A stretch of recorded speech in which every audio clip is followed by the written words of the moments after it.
Ada beberapa perkembangan yang ingin saya maklumkan yang akan ditambah oleh rakan-rakan sekalian. Ada dua isu yang sangat penting. Pertama sekali berkait dengan perkembangan terkini Felda Global Venture setahun selepas penyenaraian FGVH di Bursa Malaysia. Dan perkembangan yang keduanya ialah mengenai kabar angin yang bertiup kencang di kawasan-kawasan Felda, yang saya mendapat info daripada penderoka-penderoka dan anak penderoka mengenai tawaran-tawaran pajakan tanah penderoka Felda yang nampaknya sudah sampai kepada peringkat taklimat yang diberikan oleh pihak pengurusan Felda, yang sangat menggusarkan pada penderoka dan menimbulkan tanda tanya sejauh mana kebenaran daripada tawaran-tawaran tersebut.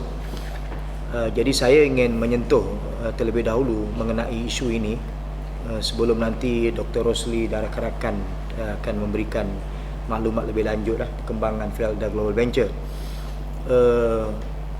Saya cukup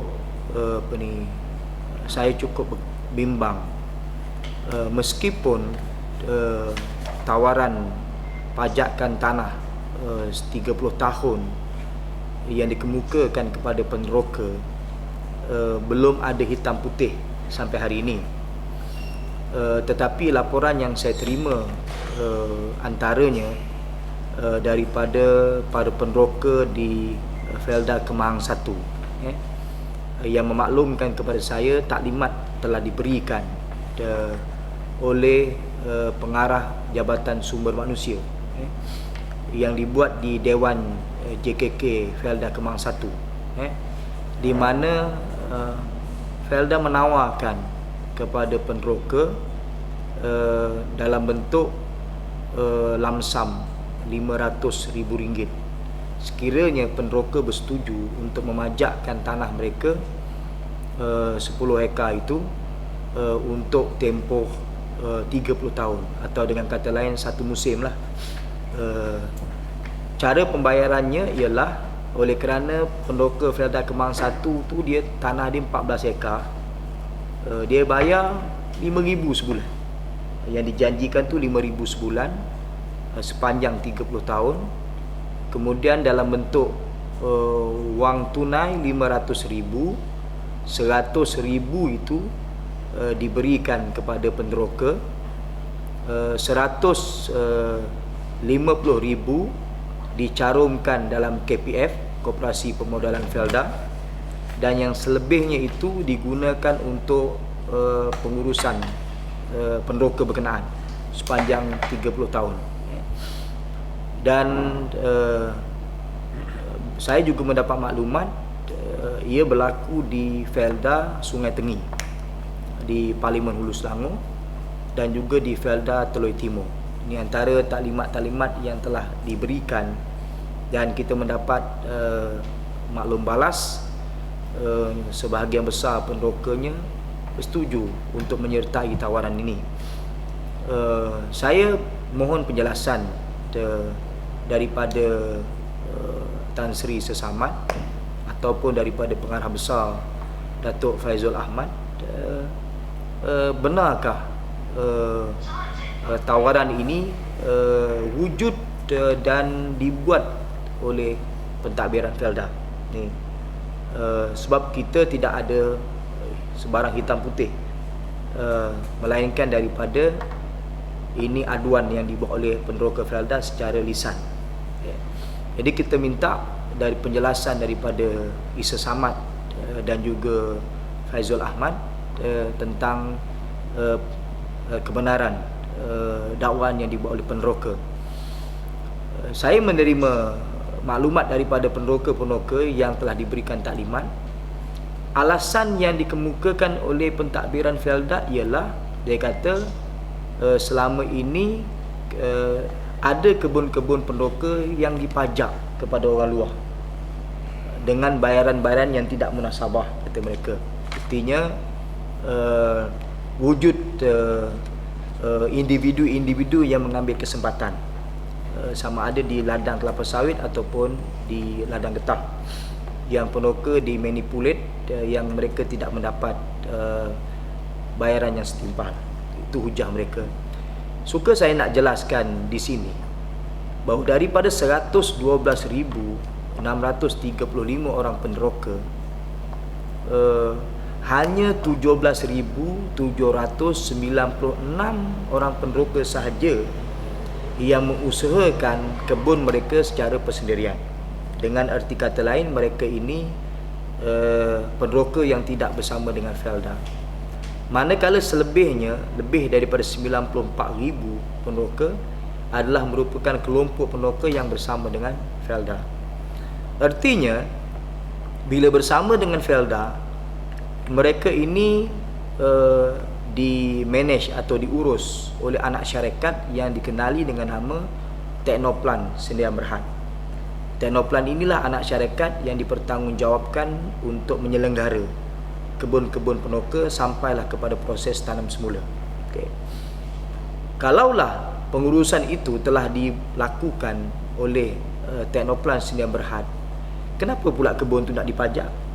Sedangkan memang selama ini pun pengurusan Felda telah mengurus kebun pendoka, dan mereka sendiri pun selama ini mewar-warkan kejayaan mereka. Bahkan mereka ada menyediakan satu pamphlet kelebihan bersama dengan tanam semula bersama dengan Felda. Kelebihan-kelebihan itu ada 9 yang saya masih ingat.